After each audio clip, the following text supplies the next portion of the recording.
So today we're going to talk about prior authorizations versus referrals, because sometimes people get this a little confusing. A referral is usually made when your doctor wants you to see another doctor. So your primary care doctor has said, hey, you're having heart issues. I want you to see a cardiologist. So they make a referral to the cardiologist. They put all your paperwork together. They send a little note. Hey, Dr. Cardiologist, I need you to see my patient. And hopefully a week later you receive a call from the cardiologist office with an appointment. And hopefully that appointment's within the next, 4 to 6 months, because let's face it, specialists are really hard to get into these days. If you are given a referral to a doctor and you don't hear back from anyone within a couple of weeks, you really need to take the initiative and follow up on that referral yourself. You can call the doctor that they were referring you to. So if you know you're going to Dr. Cardiologist office, you could give Dr. Cardiologist office a call and say, hey, my doctor was sending you a referral for me. Have you received it? If so, I'd love to go ahead and schedule my appointment. That way, I know when it's going to be. And it would be on your time. Another thing that's a really important tip to know is if you have a commercial insurance, most commercial insurances anymore do not really require a referral. So you can actually call Dr. Cardiologist yourself and make that very appointment. However, the caveat for this is Medicaid HMOs. A lot of times Medicaid HMOs still require a referral from your primary care provider before you can go see a specialist.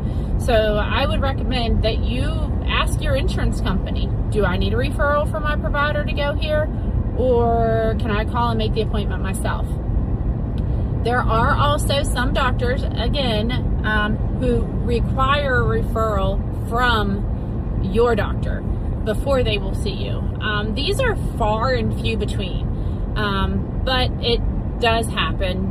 For whatever reason, they feel that they need to have the referral from your primary care physician first. So not going to say you won't ever run to it, but like I said, those are few and far between. Most of them you can just call up yourself and say, hey, I'm having this and I need an appointment. Now let's talk prior authorizations. So prior authorizations are your insurance company stating that yes, they will help cover a certain test or procedure. So a lot of times a prior authorization is needed for something like a CAT scan. You go in and you're having a concern. They say, oh, let's go ahead and get a CAT scan of your abdomen for whatever reason.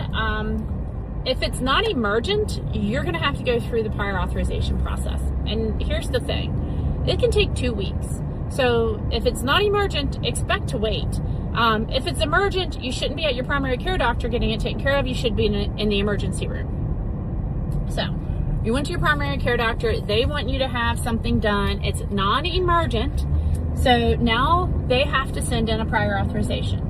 So what they are doing is reaching out to your insurance company and the insurance company's preferred method, which these days is mostly through a portal. And they're giving your insurance company certain pieces of information. So they're telling your insurance company that I want a CAT scan and this is why I want it. And they're using codes. They're using a CPT code for the procedure or the test, and they're using a diagnosis code for the reason they want it. Now, a lot of times and if everything goes smoothly, they'll put it into the portal, everything will be good, they'll automatically get approval, or they'll be told that it doesn't require prior authorization, and then they're able to schedule your test. However, there are times where you still need prior authorization. So what that means is the information that your primary care or the ordering physician has ordered is being sent to someone else to review. They're going to look into your history, look into what's been done, and determine whether or not you really need this test that your doctor says you need. They may recommend a different test. They may want a different treatment for a bit. And so this is your insurance rights because they are paying for your care. Now, we all pay a premium. I get it. It sucks, but they're taking on the bigger cost. So they have the right to say whether they're going to pay for it or not. if you have a procedure or test done without a prior authorization, your insurance company does not pay for it. Okay? So that's why we need the prior authorization. If they prior authorize something and it's with a code that ends up getting billed differently, it's not paid for. So hospitals and doctors' offices are very meticulous into making sure that these prior authorizations are completed before anything is done, because testing and procedures are a big expense, and it can cost them a lot of money if the test is done and then they're not going to get paid for it.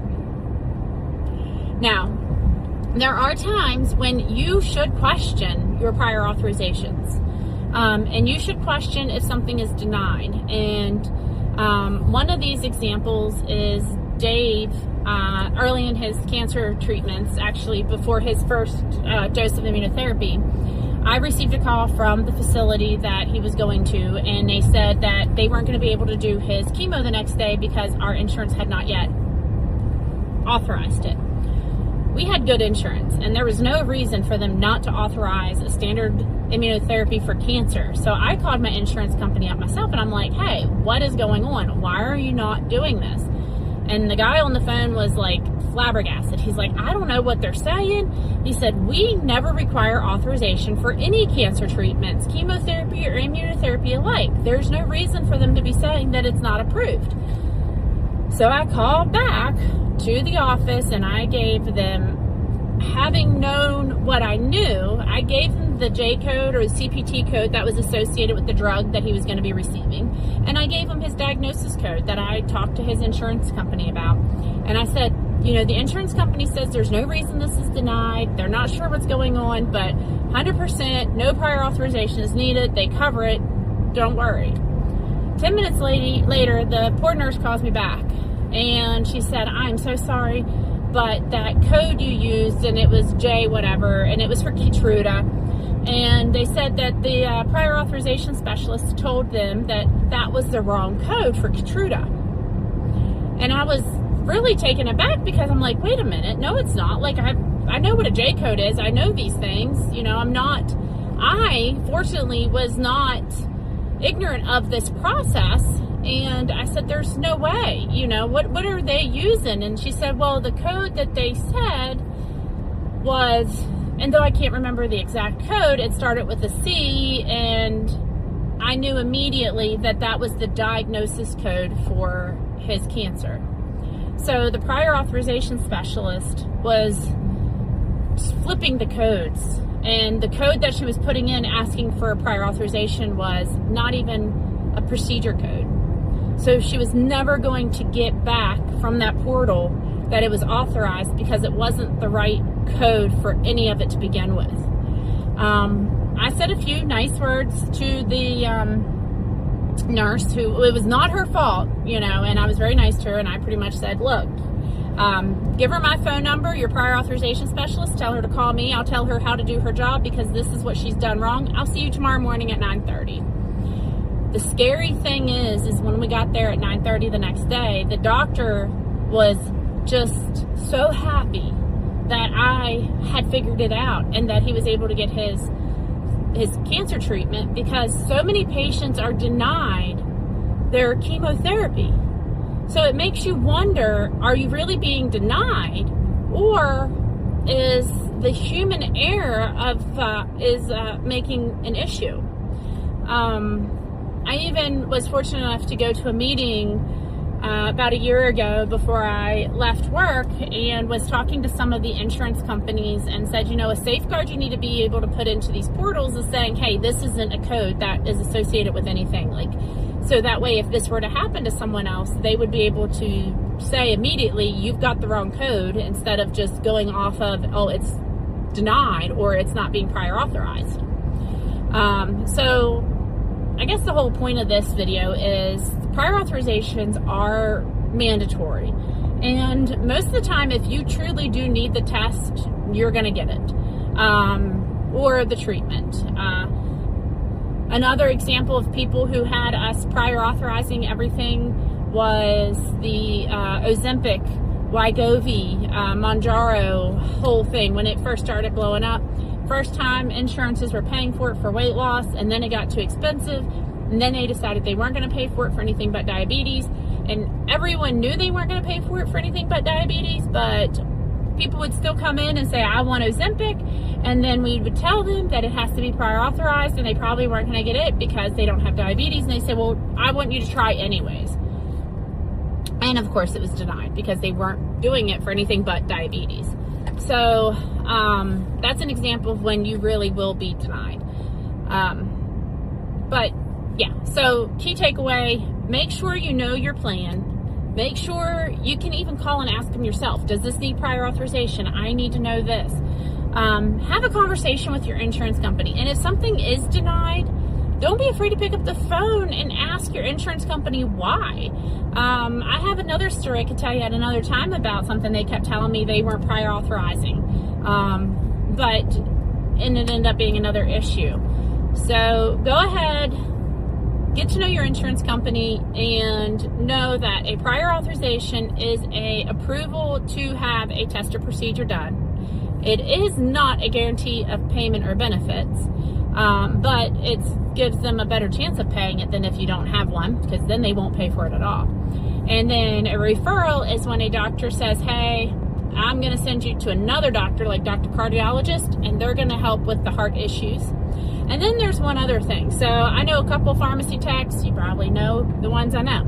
And I was talking to one day, and they were like, oh, well, we get prior authorizations all the time. And I'm like, how do you get prior authorizations? A prior authorization has to come from a physician or a provider. Well, you know, if somebody loses their medicine or if they need it a couple days early, we call the insurance company and get the okay to give it to them. That is not a prior authorization. That is an approval. It is not the same thing as a prior authorization. So just making sure you're aware of that as well. Again, I hope these tidbits help. And I know this was a long one, but I hope it was beneficial.